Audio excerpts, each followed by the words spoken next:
So, when most hetero men think of intimate physical touch, sex isn't only the first thing they think of, it's usually the only thing they think of.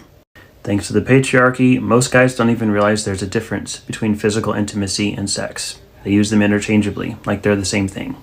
And also thanks to the patriarchy, we have an entire generation, or at least a few generations, of touch-starved men. And just like when you live with ADHD, you have to learn to ask yourself, do I really want this third cup of coffee or do I just want dopamine? Men are not taught to ask themselves, do I really want sex or do I just want physical intimacy?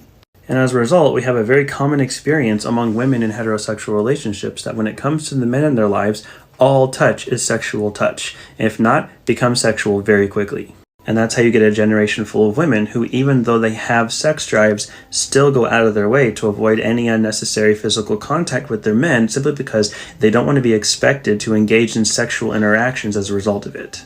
So guys, here's my invitation to you.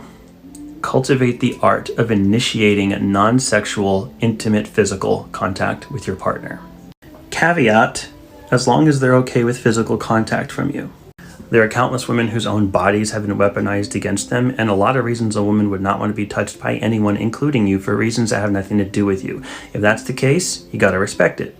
But if she is someone for whom physical touch is not a trauma trigger, and if you're not already in the habit, start initiating, and it's important that you initiate, physical contact activities that do not lead to sex and are not sexual in nature.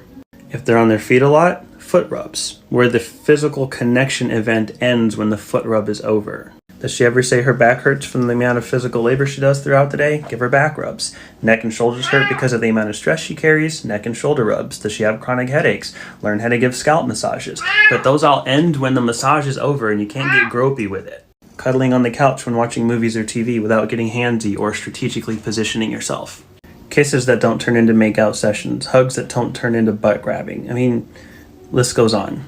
When you make physical touch with you a safe place for her, when you make physical intimacy something that she doesn't feel you're going to expect sex out of every single time, you may find that there's just more physicality in your relationship. And with more physicality in your relationship, you may discover that you didn't need sex as much as you thought you did. You just needed to be touched. And it's been my experience that cultivating the art of initiating non-sexual, intimate physical touch creates a relational environment that's safe for her to meet that need for you. And the beautiful thing is that it meets that need for her too. Try it out, let me know how it goes, and as always, hit my comments with questions.